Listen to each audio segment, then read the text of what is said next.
of an Assassin and Diver, I'll take the Assassin and Diver. Definitely exciting. We'll see if they actually are going to trade that heavily, because both of the junglers have paid a decent amount of attention around that side of the map. And also Impact, of course, the other side of the story here. He's going to take the Rumble into the tank matchup this time. I mean, Shen brings so much more than just decent laning and good tankiness. Sure, he's not Maokai in the team fight, but he's great in the side lanes. And Impact, he's had so many strong games recently on tanks. We also know that when it counts, when he really needs to be clutch for his team, he can carry hard for Cloud9. So this is it, our final game of the day. Cloud9 TSM going to play one more. #1 ranked team versus #2. And even if TSM win and hand Cloud9 their first loss, they still will hold similar positions. All right. See if both of them start Raptors this time around. Last time around, I do like getting that early ward in there to either give you the early intelligence that they're working on Raptors start, or even dissuade it. Yeah, I think TSM are playing with the memory of the last few games. There's been a lot of checking in the Raptor camp for Cloud9, so I think just grouping up together and hoping someone foolishly walks out and maybe gets himself killed. All right, let's set up the early stages of these lanes and talk about why we expect them to be heavily trading. Actually, 3v3, Haunter wanted. Goes in for a force the flash from Impact. All right, that's an early flash down. Now let's revisit those lanes early on. Pastry, Rumble, who usually likes to get, pushing lane with Flame Spitter and trying to harass at the same time, now incredibly vulnerable, does not have flash for Impact.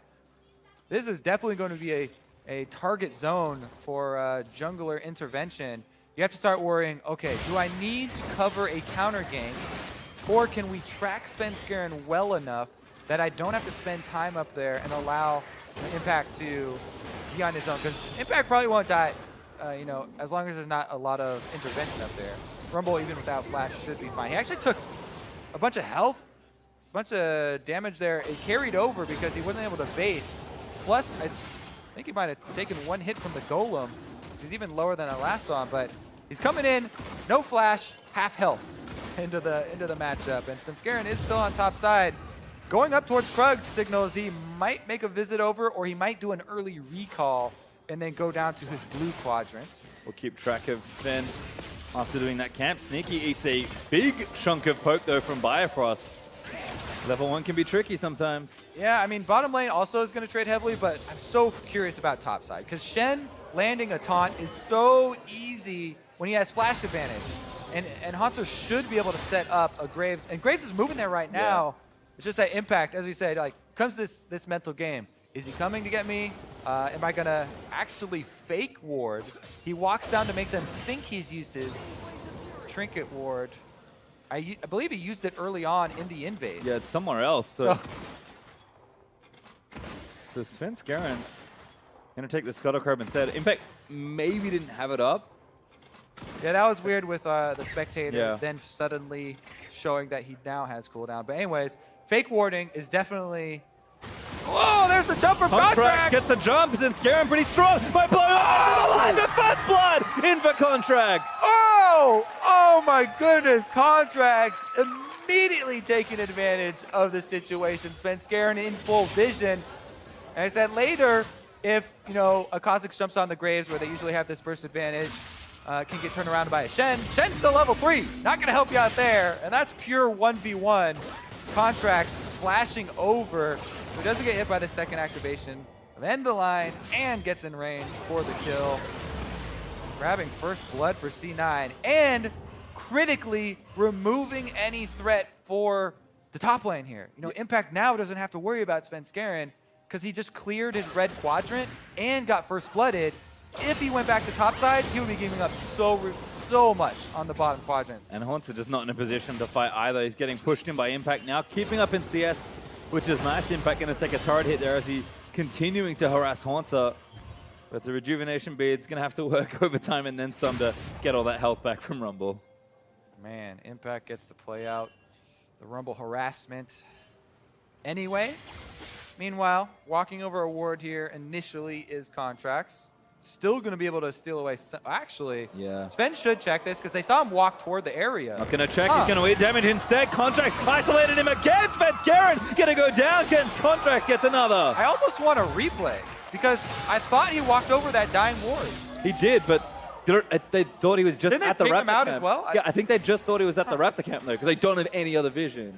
Yeah. All right. Well, Regardless, he face checks and Contracts is waiting. So we are going to find that replay so we can get a vision toggle and see if they actually saw him walking over the ward. Because if they did, that is just that is no respect at all. And Spencer, you deserve what you get if you don't respect that invade. Contracts returns to the scene of the crime almost because another kill on the Sven. Let's take a look at this. So the ward is just there was a yellow ping. Maybe that. I need to know whose ping that was then. Because it could have been C9 pinging that they saw the ward dying. But he stepped out just as it was dying. So that was close. I'm going to give them the benefit of the doubt and say they didn't see that dying. Because that could have been Cloud9's ping saying, a ward just died here. Now I'm going in. Either way, though, this is going to be huge for the early game. This is a very snowbally Kazakhs. Ben certainly looks surprised. Kind of rubbing his brow after that play. It's been tough for him. 2 deaths already handed over to Contracts in under 6 minutes. Sneaky and Smoothie also getting their push on here. Ash does go back for the early BF sold by, so Total looking good as far as early items and CS goes. Impact up here as well, though Haunter's actually keeping pretty close in CS. Impact though almost always have that damage advantage, so got to play carefully around the Rumble. Haunter though, again, just taking what CS he can. Feeling pretty comfy with that Spectre's Cow. All right, I called in to the observers for some play-by-play on that last second as the ward expired. It was, TSM got a slight second of vision, so they did see the icon there at least for Kazakhs moving in, and still paid the price. Let's see though, because that is in the past. Now what is he going to do with it? Kazakhs is off to a very good early start. Plus, he's got the advantage of the challenging smite over the vision for Svenskeren. So he just has complete carte blanche to just run over anywhere in the jungle and basically create any sort of plays the team wants to go with. Another interesting rotation from Cloud9. Not really behind in the lane, but actually moving topside to pressure Haunter off. This is dirty. Walking past the turned off ward, wants to go punish him again. Bifrost is here as well. Gonna try and steal this away, I think, with the smite. Really wants it, might be too much. Doesn't get the smite off, does get locked down, but the ultimate's gonna keep him safe. Yeah, early smite there. Isn't gonna cost him, any other summoners or any amount of health, but gonna jump out here, and Biofos rotating up as expected here to try and catch this wave and match the 2v2 for TSM. TSM really just trying to stabilize here. As game 3, the deciding match, they want to at least get to the point where they get to combine their Ash Arrow with their Shen Stand United. Bjergsen, though. Really nice here from Jensen. Gonna have to commit the ultimate. There's Shen as well. Not nearly enough. Jensen saves his ulti as well. The first Shen ultimate before you started to get any sort of cooldown reduction as well. Very long cooldown, and Jensen gets that one out with almost no effort. Didn't have to expend anything there. Definitely a lot of control here. Going Cloud9's way and removing a lot of the comeback options that TSM would want to try and use. The other one definitely being that Ash Arrow that should come in soon for Turtle. Well, it's been a while again since Bjergsen's played Zed. This is the first time he's ever played it. This split, of course, is a trademark Zed player. Time and time again. I was kind of wondering when he was going to feel like playing it. Looks like today's the day, but Jensen holding steady in the mid lane. Nice and safe on the Echo, particularly with Chrono Break available. Good taunt by Haunter. Forces Impact to equalize. That could be a solo kill. Haunter grabs it. All right. The question is, who will step up for TSM to get them out of this situation? Haunter says, They've got more problems to deal with, though. Yeah, Contracts and Jensen teaming up. Bjergsen still hasn't gone for a recall. Yeah, good chunk of gold in his pocket, so wanted to base, but the turret was under threat. Svenskeren does what he can to save him, but Bjergsen's got no ulti. Jensen still has Chrono Break, so Svenskeren just going to have to help him shove in the mid lane. Yep, one of the things Graves does best. Tax your lane. Come on, shove minions. Help you out for a purchase here. Honestly, with Bjergsen opting to go for this lethality early build, oh, he's sticking around to do another wave.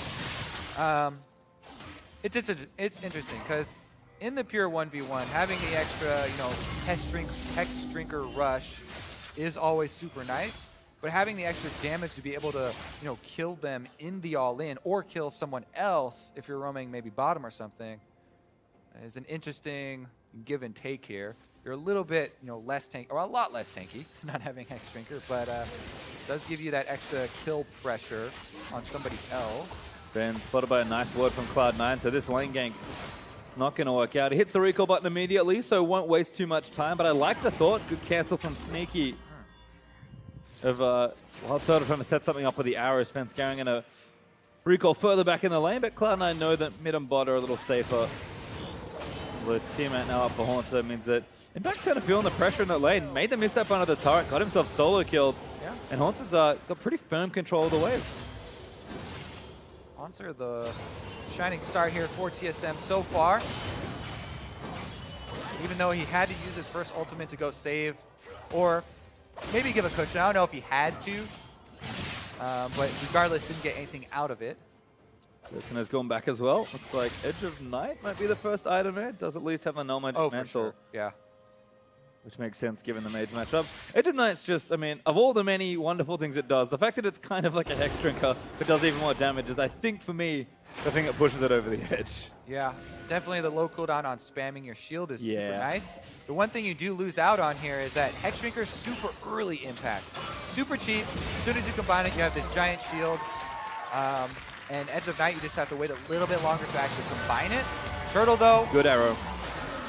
Has to get out from Smoothie, though. Snare gonna land. Firefrost here to save him. Strangle Thorns. Turtle gonna flash. Heals as well.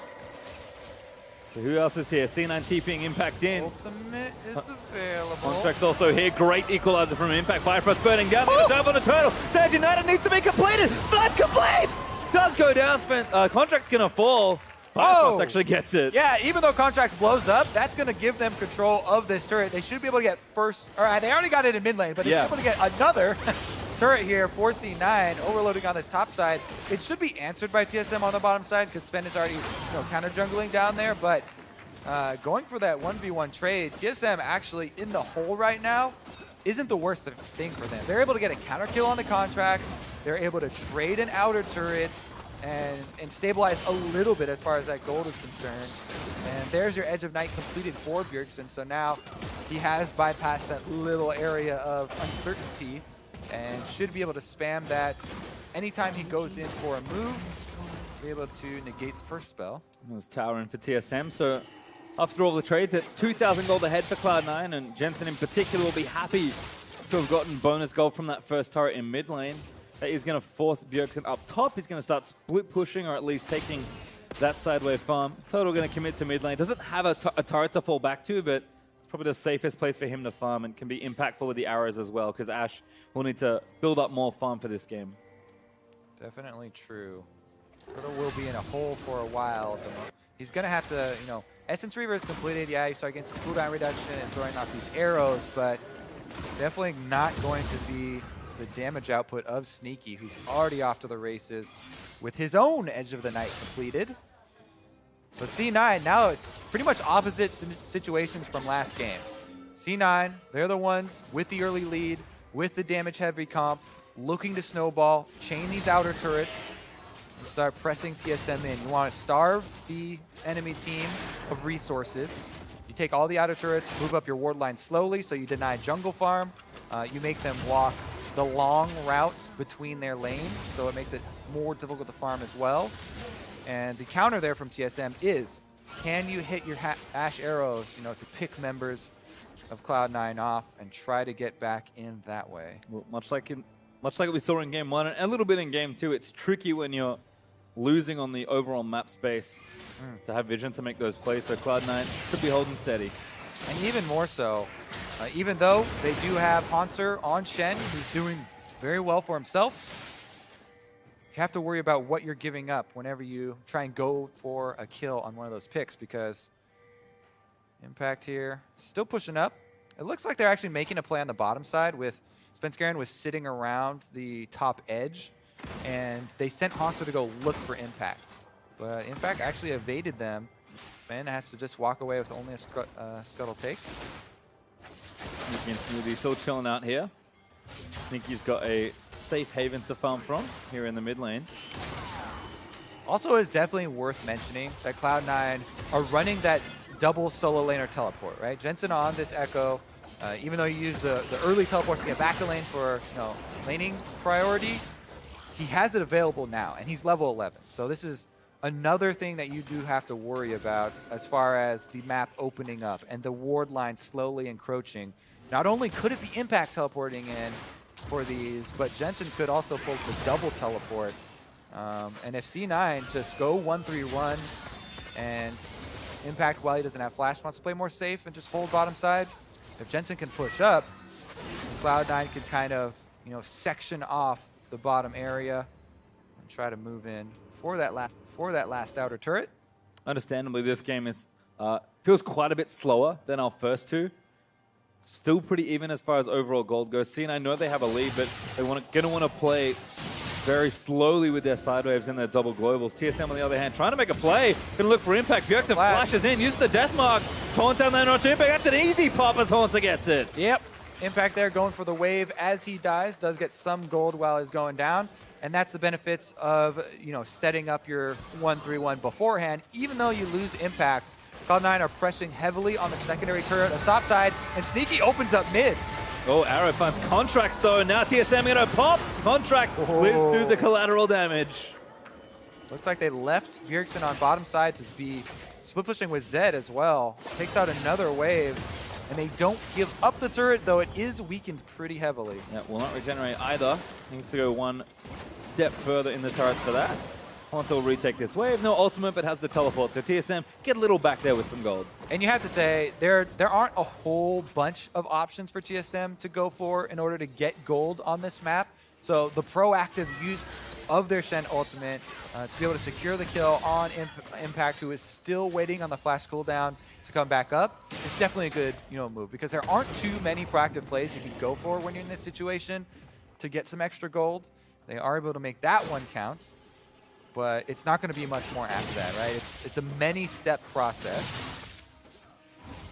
Jensen's going to continue to get more irritating as the game goes on as well. We saw Bjergsen pretty much split push his way to victory with Echo and I believe Shen on that team as well. So you can see where the options are for Cloud9. Again, is slowing things down here through the mid-game as the teams don't want to concede too much in what is the final game of this series. But Haunter especially still continuing to do work. 2-0-1 on the Shen. I think it'll be very telling if TSM actually try to contest this Drake, because while they do have Turtle's Ash Arrow coming off cooldown very shortly here, they don't have, a huge amount of extra vision around the Drake, and it is still dangerous for them.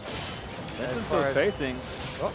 Good Spirit's Refuge, but shields up for Haunter. Jensen is a Protobelt as well, so doesn't really need to stop here. Haunter gonna just try and fight instead.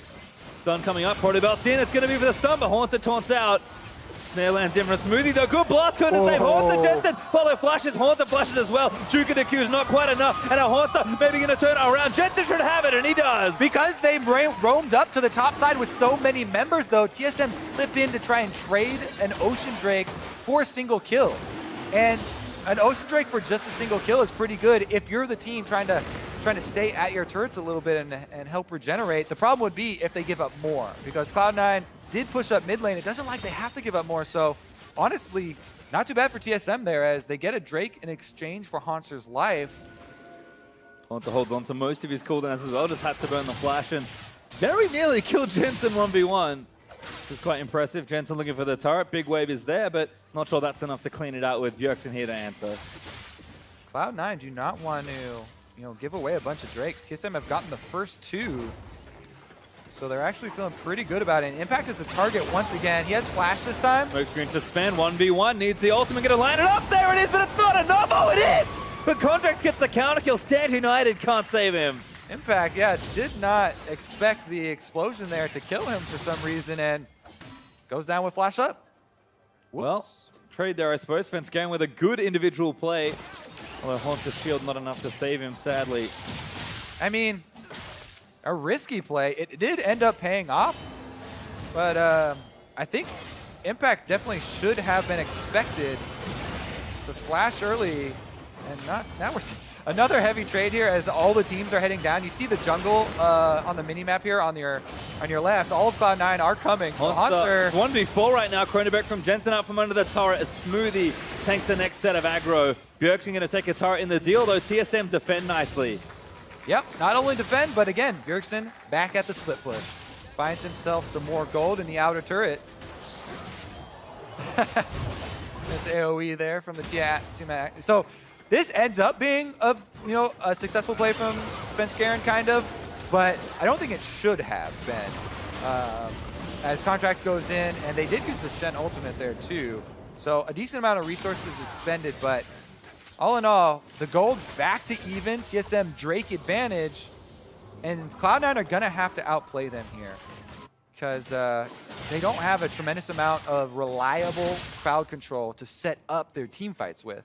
It's so much more about zone control. They have a lot of areas that they can control with Zyra ultimate, with the Jensen Giant Shield, and the Rumble ultimate. However, if they don't fight in a jungle corridor, TSM might be able to evade those and take out a lot of the power that comes with it. And again, they're still waiting on some of their members to grow up as well. Sven, he's strong. Bjergsen also strong with the early lethality, but Turtle will scale nicely into this game. Bifrost should be helping in team fights as the more defensive, team fight-oriented support. And Haunter is continuing to get stronger as a tank and should be impactful throughout the entire game. It's not saying that Impact won't be. His Rumble should be nice in team fights, but much like in Game 2 for TSM, the barrier of execution is just a bit higher. And TSM, given that they've managed to find a way to catch up in this game and even it out, should be happy now to go back, play it a little slower, let Turtle get stronger, and if they see an opportunity, take it. Little ninja here with a spell shield makes walking through enemy territory a lot easier. Bjergsen easily able to get out here. And you're right, I mean, the margin for error is very low with those types of compositions. And TSM have actually been getting a decent amount of gold back into this game by their Ignite Zed split pushing, as no one could really answer Bjergsen getting to his double lethality already, and it looks like another one quickly on the way. Cloud9 do jump on him though. Going in for it. Jensen trying to start things off. Jin ultimate is dodging it around. Bifrost hits the next hit. Haunter on the Sven with the Stand United. Now let's turn it around. Arrow lands on the Contract. Get a taunt him in. Should be enough, but Jensen takes out Sven on the other end. Now Sneaky getting jumped on by Bjergsen. Bjergsen flashes in with the Ignite. The pop is not quite enough. It is though with the Ignite. And now Impact taunted up by Haunter as the rest of TSM come down. TSM able to take down 3 members of Cloud9 and should be able to get Jen. No, whoa! taunted as well. Pops Azonias has the chrono break. He killed, but it's in space. I think he's going to go down in place. Excuse as Jensen dives back in. He wants a trade, but that's an ace for TSM. I think Smoothie walked in too close to the Shuriken there as well. Bjergsen got the full kill there. That's another. Got the bonus kill. Another one, yeah. Bonus kill, pass through. Ninja accuracy at TSM. We said, margin for error for Cloud9 super low. They did not meet that margin. No. TSM absolutely break this game wide open. 5 people down, 2 extra turrets for TSM, and a healthy gold lead to boot. So what Cloud9 are thinking here is that they see 3 members and they account for the Shen, but they still think, okay, 5 versus 4 is maybe the best opportunity we get. That Rumble ultimate, 0 damage out of that thing. Contracts gets nailed with the Ash Arrow, so TSM evened it up very quickly there, and Haunter's just chasing off everybody in the backline as far as the damage. The only one from Cloud9 that got anything done there was Jensen, who quickly dove the backline and was able to kill Svenskeren, but that's it. And let's see Smoothie here, because deceptively, he doesn't. Oh yeah, Bjergsen. See, he did. Shadow in, Shuriken down. That was full range too. That's smart from TSM. They used one ninja to cover for the other ninja. Haunter, I think, was on top of the Shadow model. TSM, though, reap healthy rewards. 3,500 gold up now with a Mountain Drake to get for themselves. If they'd like it, up in 3 seconds. They have one already. A second would be awfully nice, because every time they win a fight, they'll take the maximum on objectives. Threatens Baron nicely as well, and this should be going over cleanly. Contract's almost in the area for a steal, but I don't know if he even wants to try and take it. Not worth it. Just not worth the risk. Instead, they'll give it over to TSM.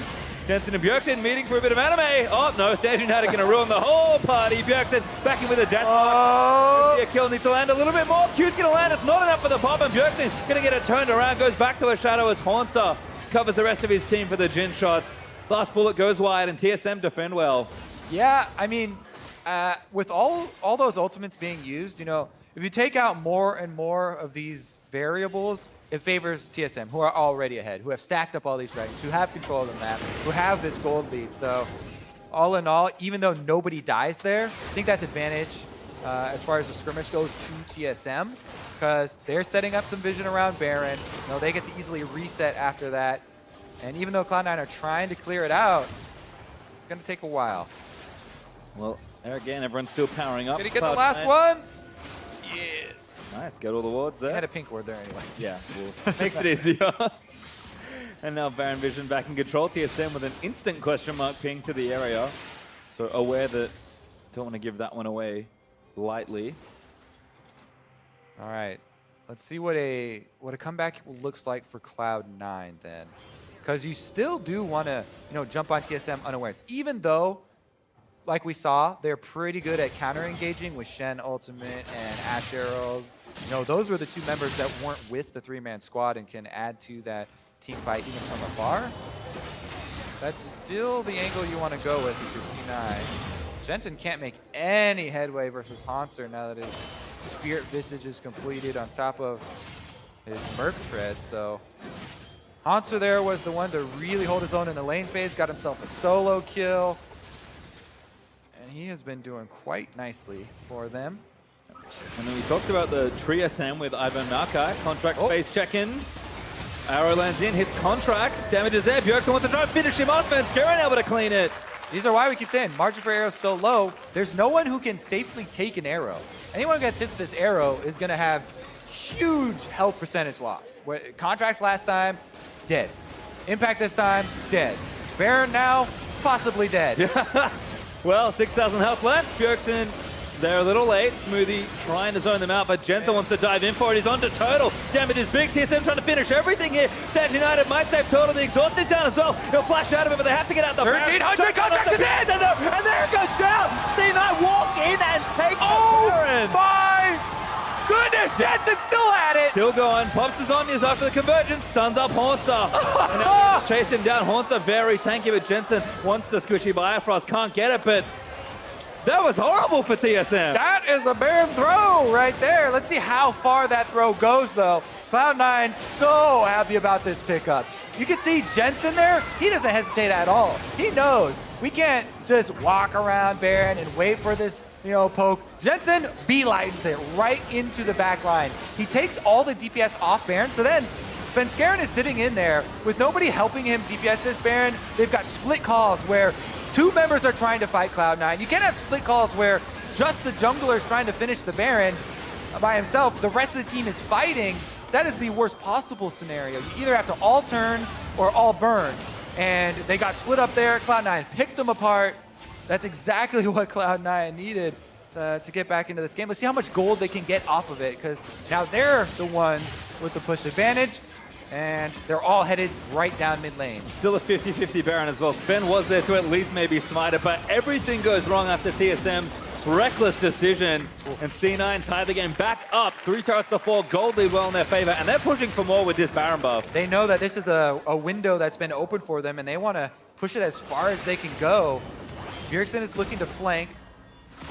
Try and get in here from the side, and Haunter will be coming in on his back. This will be the double ninja backline dive, soon to be added to the Olympics. Only one ninja getting caught right now. Contracts doesn't quite land a spike. So Zed gets away, no slow forthcoming. Gonna take the Grump away instead. There is a turret to defend here, but I'm not sure TSM fancy defending just an outer turret versus a Baroned up Cloud9. Only a minute 30 on the buff. Cloud9 need to make some haste to do real damage here, but should at least get themselves ahead. I do think this one is forfeit, yeah. This should be easy pickings.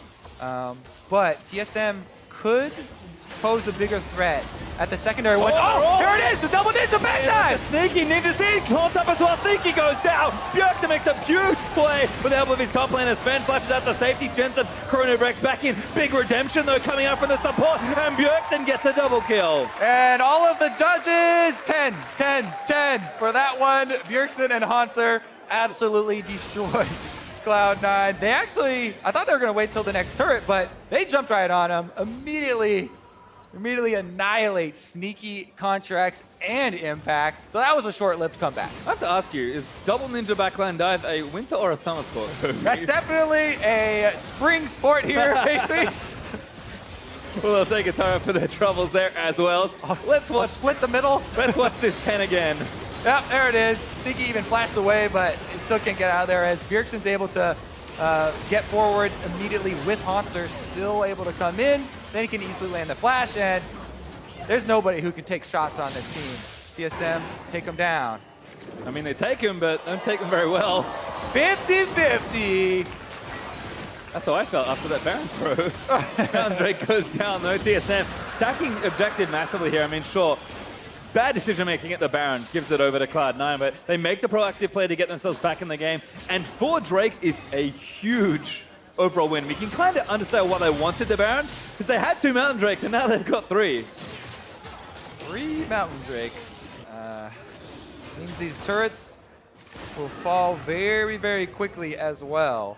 And TSM have not been shy about returning to the split push here. Bjergsen is now level 16 on Zed, even though Jensen has been the man for Cloud9. There's not much that he can really do to bring together a team fight. You know, he's doing his best. He's dabbing in the back line, taking them out, but you know, causing the scatter is not quite enough. And I don't know, even as level 18, with how many kills he's been able to get, if he's going to be able to answer. He's got no help. We saw it in the last game where TSM's comp just didn't have anyone else to kind of get the damage deals in, and Jensen wants to dive, but he's got really no one else to dive with unless they have picture-perfect initiation. Impact is 0-6 on this Rumble. Not been able to have any really game-changing Rumble ultimates. And it looks like, once again, team with the tank. Advantage here in mid-game. 32 minutes in, though. TSM, no objectives will come up too soon, so they're taking it a little bit slow and trying to move through the ward lines. They're actually not really being aggressive at it at all, even though they do have Sand United. Guess they're saving all of their cards for the soon spawn of Baron. Yeah, 145 till that one's up. Bjergsen, though, poised for a potential 1v1. Not sure he wants to go in onto the Zhonya's Chrono Break up Jensen.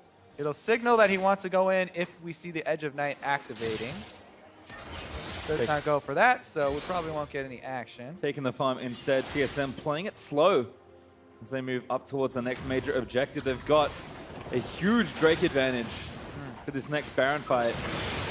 And they've seemed to have played the team fights fairly straightforward. They've got that compositional advantage as well. Yeah. I think that TSM, you could say, they should be a little bit more aggressive in setting up their vision, because as soon as that sucker spawns, 3 Mountain Drakes, you can take it down in a second or 2. So if they have these control wards, there's 4 control wards in inventory right now for TSM. If they move right to Baron right now, place them down, they should be able to at least make C9 come face check them with all the squishy members. That would be a death sentence. Svenskeren going to get spotted by Jensen. Cloud9 still have the foothold in the Baron area. Scry's Bloom by Smoothie going to find themselves a few wards to take down. TSM just don't quite have it all set up yet. 30 seconds till Baron. Yeah, I mean, right now they don't even have Hanser pushing bottom wave. He's using his ward actually to protect his split push. And they're going to go for the slow pressure of the Shen push on bottom to slowly build up and force Cloud9's hand. Wow, that Scuttle Crab is actually quite good for C9. Going to provide them with a lot of undeniable vision. Well, Smoothie got tagged. There's the arrow. Just misses. Good flash. Bjergsen gets tagged, but no snare from Jin following up. C9 looking for a play. Yeah, and they're getting Nancy. They are leaping in. Some poke on the Svenskeren, but Haunter is now starting to provide even more pain for Cloud9. He actually taunts back towards the wave to get the push started. All right. Gonna keep it up, and C9 have to make this decision now. Rumble's heading down, actually. It looks like Impact will volunteer. He has teleport, it just has a long channel time, so you have to be careful with it. Jensen down here as well, actually, so they're going to use 2v1. Oh, they spotted contracts.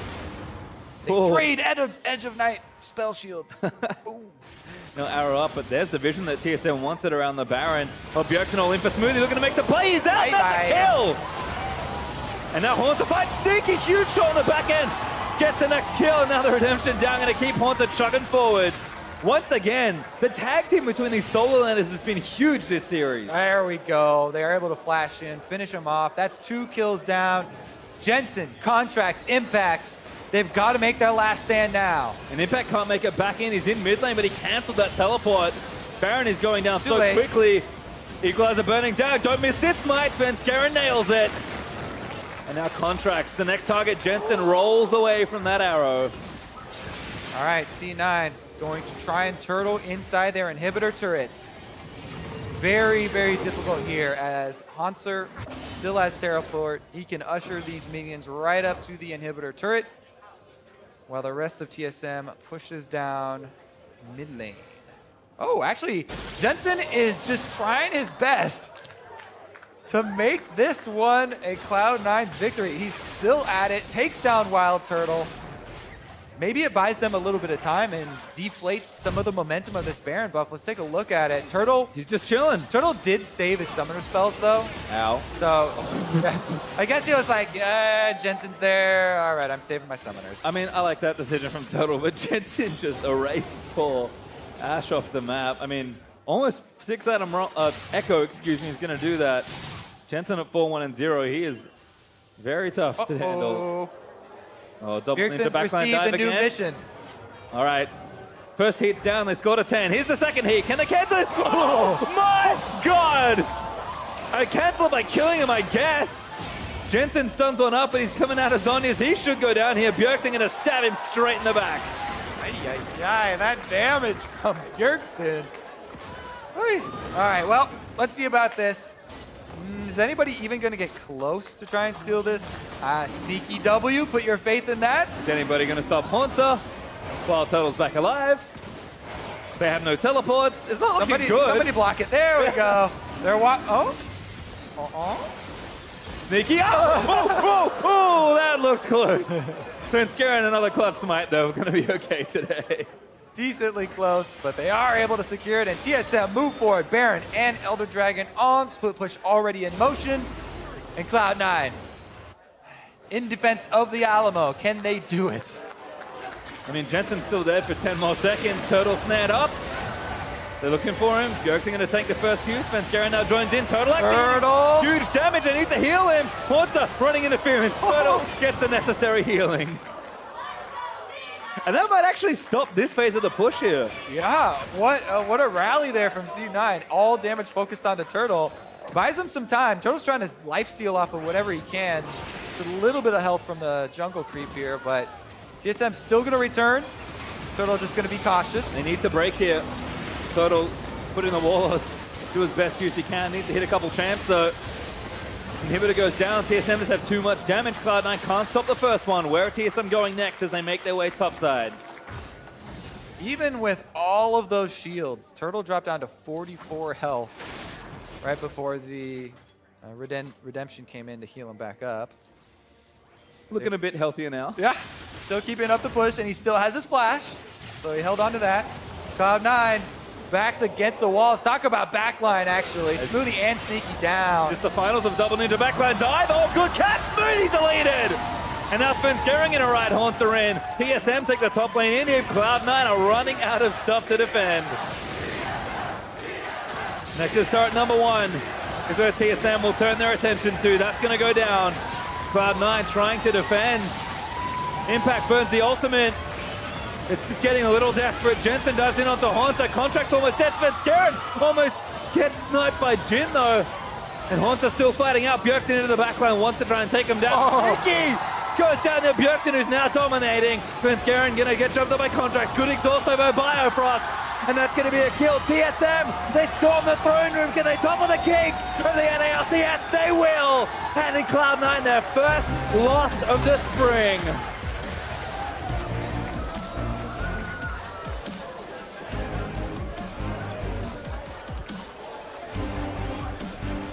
And our new favorite Olympic sport comes up real big there for TSM, the double ninja. Backline dive. So much work done. Haunter and Bjergsen had a fantastic series together. We talk about Sven and Bjergsen all the time. Sven had a decent series. Haunter had an incredible one. Haunter definitely throwing a lot of weight here for TSM. Bjergsen was getting bullied early, but he showed up late really well on the Zed. I have to say, I'm loving this NAZ trend that we're seeing. I don't know if all the mid laners in NA decided we're bringing Zed back or what went on, but definitely making the games exciting. I mean, it feels like Zed has been, decent after a number of different changes that made it a bit easier. QSS no longer turns up for ultimate, so that feels good. Assassin's got a big change throughout the last year, and I think just lethality being good, you point to champions that are going to benefit from it. Zed just kind of makes sense, and I agree. We've seen a significant increase in play, and I don't think it's slowing down anytime soon. Yeah. It lost all 3 games in Europe. Did find that victory in Korea in the single game that was played, but yeah, the majority of those victories starting here. Impact, though, not too happy about his Rumble play. So he definitely knows that he's got some stuff to work on there. But again, this actual whole series was, Team with the Tank was the one to come out ahead. And it's kind of funny because, game 1, kind of playing with a bit of both, and then they decide to mix it up for games 2 and 3 and doesn't work out. Rumble only defeats in this series, unfortunately. Seems like Skara might have been right on the Endless Test. I also really like Karma as an answer for the Rumbles that we're seeing, because so many times Karma shield, AoE shield, plus the speed allows you to get off it that much quicker.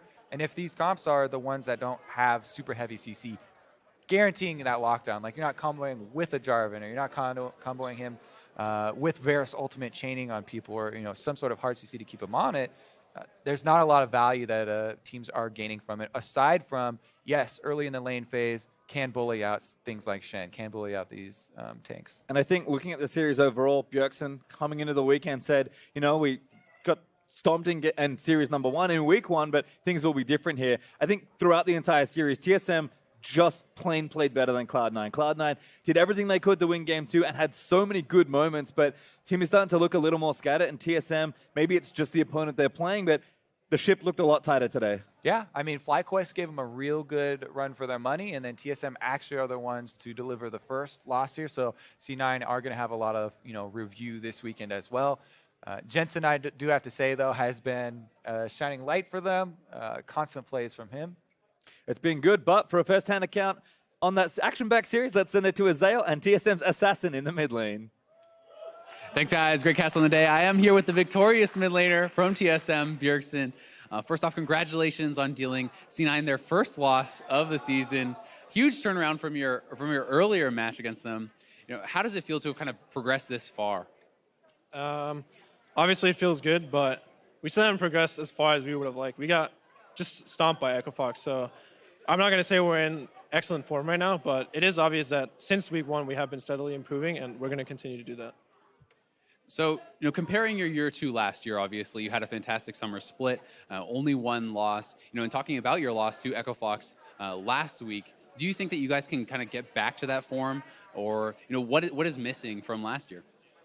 I mean, of course, we can get back to the form we won in summer split, and even better. I think it's just when you have that long break in between the splits, you forget a lot of the basics of the game, and you have to constantly hammer them in every single day. And those are the things that we're working on. It's nothing too complex. It's just the basics of the game, doing it every single game, and optimizing practice. So, yeah, I'm really happy about this win, but there's still a lot of things we can get better at for sure.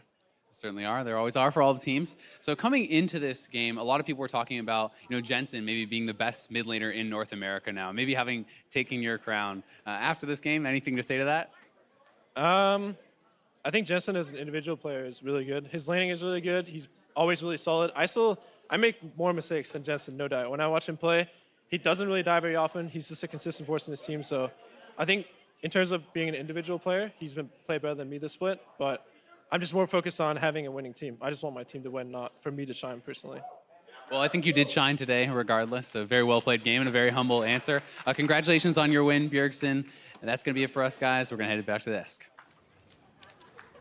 Thank you very much, Azale. Very kind words from Bjergsen, thrown over to his lane opponent in Jensen in a 2-1 defeat of our previously undefeated Cloud9 team. So nobody is defeatless now in the North American LCS, but it didn't come necessarily easy for TSM. All of the games were somewhat competitive to a degree. Let's start in Champ Select here. We were talking about on TSM side not liking Hanser on the carries. They put him back on a tank. Flip side, Impact swaps onto the Rumble. No Varus to be seen in the draft. What's going on here? I gotta say, usually we compliment C9's draft. This is one of the few times where I didn't feel like they tied it together very well. So they banned the Maokai, hinting at maybe they want the Shen. They don't take the Shen first. TSM grabs it, so C9 grabs the Rumble to punish the Shen pick. And that's all fine, but then the second rotation of the draft phase, they ban Syndra and pick Echo blind, where usually Echo is like good into Syndra, so if you're planning on doing that, why'd you ban the Syndra? And then Echo Rumble doesn't have any inherent synergy. You're not forcing them to build a lot of armor. Unless you land a sick flank parallel. Right, I mean, like, there's always that situation, but generally speaking, they don't have the most synergy together, and then the whole comp has Zyra as well. It's like very magic damage out of nowhere and doesn't have a ton of setup.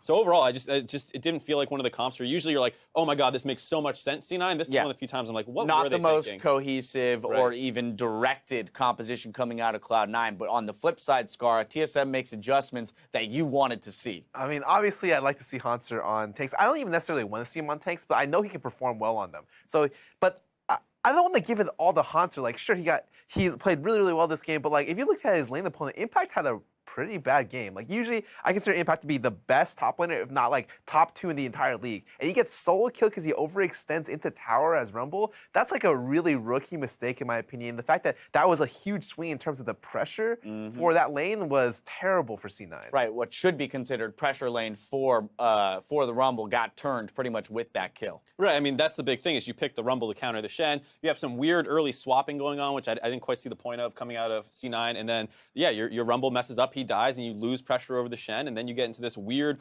1-3-1 on both teams where they're just picking on other teams' side laners. That was pretty strange to see because you don't see mirror assassins usually. Right, let's work through this game because we had, individuals on both teams that held large amounts of gold, right? Obviously, Jensen was going off. Contracts picked up 2 early kills on the Kazakhs. And so C9 goes to that kind of 1-3-1. TSM, similar thing. Let's work through this. Starting at 22 minutes, 5-for-1 ace for TSM. This is their first stab at taking control of the game. Right, and this was really the first time that we saw TSM make a big jump back in the game. C1 was mostly ahead minus that mistake, but this is a great arrow from Turtle. It can hit anyone here. It's going to be big impact. Hits Contracts. Jensen does a great job blowing up Sven, but then he tunnels on Sikarma, who just runs him around the map, while Bjergsen on the flip side is running wild on C9's backline. Good follow-up by Hanser, flashing over the wall, getting a lot of taunts, setting his team up. And there you see the power of the tank being able to go in with a dive buddy, whereas on the flip side, Jensen has no one to help him CC people. Exactly. I was about to say, when you see the fight split like that, you see how important it would have been for Cloud9 to have a tank there in Impact to either help peel for his backline and be a wall, or to be that dive buddy for Jensen to give him more permission to move freely through the back, because we saw him go into that backline, immediately eliminate one person. If he's given more freedom to work through the rest of the team, or Impact is in a position where he can keep more people alive, hey, that might work out for him. This is 27 minutes into the game. C9 is going to steal this Baron here, plus a 3-for-1. So I'm not really sure what was going on for TSM or Sven Skaren here. No smite coming out from him when it was already dropped 400 health off of the Q smite from Contracts. Yeah, it just looked like he wasn't ready for Contracts to make his move that early with the Baron health being that high. Bjergsen also turned off Baron kind of alone, got turned on and blown up right away. And this is right after we thought TSM was in control of the game, so they make a mistake, give it right back, but it's not over yet. C9 with that Baron buff have bad formation here. And Bjergsen finds the look as soon as the edge of night goes down. Zed finds the look on the AD and the game's over. As soon as Sneaky dies here, there's no way that one DPS, or I guess they have 2 DPS, but like honestly, it's Jensen doing almost all the work on C9's team. Jensen can't do it alone. As soon as he can't convert a kill at the same time, I don't think they have a chance without Sneaky. Yeah, that was an 0-6 Rumble. I mean, it's not like he had very many items necessarily even to match up against the MR that was being built on the side of TSM. Right, and that's kind of what we were saying, where it was this really, the team comp doesn't work together that well, where like teams are now happy to build MR, when normally you want the Echo to be able to blow people up and not need to worry about the MR too much. Shen could stack it all he wanted. Sometimes with the Rumble, you're like, okay, let's get a bunch of physical damage so Rumble can shred people. Both, like, it just didn't have that synergy that you usually see between those two champions. And on top of that, whenever you see Rumble comps, you always see Rumble with something that keeps people stuck in place. So a good example is very, very old school. You'd run Rumble Jarvan. Jarvan ulti, and then you'd Rumble on top of the Jarvan ulti, boom. That's your combo, We that's your saw that synergy. last night. FlyQuest played. Oh, yeah, Rumble that's right. Jarvan, right? OG We saw it season last 3 night. Now, it comp, didn't yeah. work for them, but you saw in multiple fights how it could work. Yeah, right, and that's usually the idea behind Rumble. You have someone that keeps them stationary so your Rumble ult does damage. In this time, Cena had the option to draft Varus, but instead went for Yes. Jhin, a much harder champion to work with Rumble. Like the way I see Varus is Varus throws it, Rumble throws it. Oh, you only have to try, you know? You just throw it in the middle. If you hit people, you can start the fight that way. But with Jhin, it's really, really dangerous how they started. In a lot of situations, you see Impact's ult go down, and you're just like, it wasn't that good. But I can't even blame him that much. Right, I mean, it's at the start of team fights. He was often the one like, all right, throw it out, the fight started, and then he just runs at them with Flame Spitter and has lasagnas. It's hard to have a big impact. Oh, sorry. That's okay. I was when- going to let it go. You don't want to stop As yourself. I said it, I was like, oh, God, am I a freak or something? Let's go. But I don't think, like, it was... Impact both played bad, and he was not set up to have a good Rumble game. Yeah, very much so. There was some peculiar things from C9 in this draft, but again, it might be, too, to a degree, them trying new things. As we talked earlier in the day with some teams kind of stretching their draft, hey, well, the meta's changing. You've got to learn somehow what will and won't work on the LCS stage. It seems like maybe they're trying out new stuff, but this is like a series where I think the teams care if they win, you know? Usually it'll be against lower rated teams or teams that don't matter so much near the rankings, but this is a team where it's like they have pride on the line. Well, and they just gave up the tiebreaker against probably your biggest competition. Right, that's important. The head-to-head goes to 1-1. Right, so even though you know C9's still up a game in terms of overall record, if TSM manages to bring this back in the second half of the season, now they're tied up potentially. Right, yeah, so then it's all about buys come the late season. We'll get to that when we get to that. Player of the game this time around is going to be Hanser. Moving on to those tanks, honorable mention at the very least to Bjergsen. The two of them, especially in that final replay that we saw, that submarine, right, getting permission to go in and having that tank to help you out as an assassin. In both the wins today, the solo laners on TSM did a great job. Like, it just seems they support each other really well, or they were able to find ways to bring their team back into the game. Because C9 had a huge early game lead that game, and they were just kind of ground out 1-3-1 style because Impact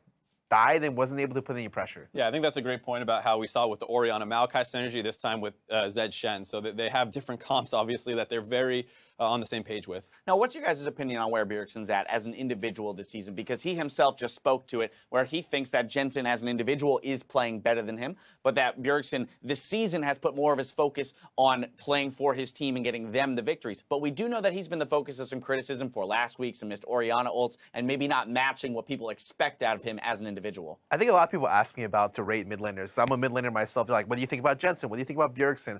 Personally, I think Bjergsen is a much more full package player, whereas Jensen is very much like lane focused, very mechanical, great player in team fights. However, he's the type of person who doesn't necessarily give too much to his team. So one of the biggest criticisms I have of Jensen is that usually all the pressure has to go to Jensen's lane, and then he puts the pressure elsewhere when he gets the lead. But in terms of him personally roaming, he doesn't do a great job of that. However, he lanes so well, he always causes pressure mid. So it's just stylistically how he plays as he plays the lane. However, Bjergsen, seen in his games with Jace, even the games that he lost, he was roaming top lane, roaming bot lane, working with his team. And I think that that's why I consider Bjergsen to be more of like a full package player, whereas Jensen maybe more like I don't even want to say one-dimensional, like maybe like smaller. He's more like It's more narrow. fine-tuned. Yeah, like, very, very fine-tuned, but he's very, very strong at his strengths. Yeah, but either way, watching them 1v1 anytime C9 and TSM come up against each other, it's always very exciting to put focus on that mid lane. Let's go ahead and throw up our standings to see where the teams place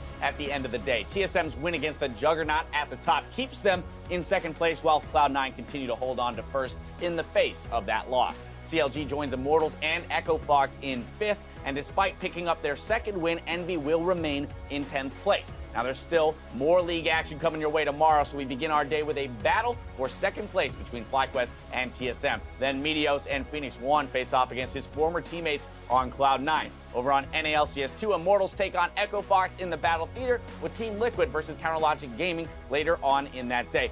NALCS 1 games are loaded there with the battle for second place, followed by C9 versus Meteos. That's going to be a lot of fun. What games are you guys looking at? I think TSM FlyQuest is a pretty obvious one to say, but especially after TSM wins today, everyone was expecting them to have a really difficult this week.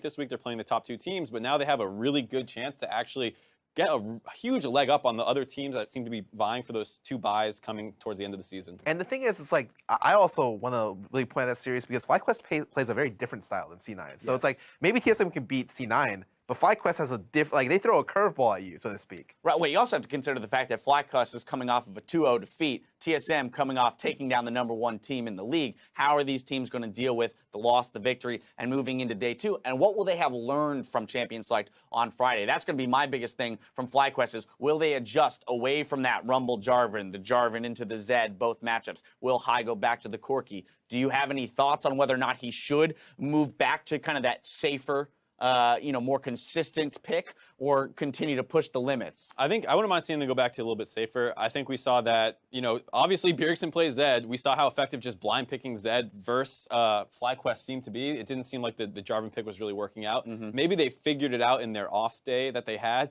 That's unlikely because it's hard to find scrims or something like that. So I think that they would be really hesitant to run the Jarvan comp again. But then again, FlyQuest is generally fearless and will do whatever they think's best. So maybe we do see it. All right, well, gentlemen, it's been a fantastic day of games. Thank you for joining me on the desk. For myself, the casters, the entire live broadcast crew, thank you for watching at home, and we'll see you tomorrow for more North American LCS. Good night.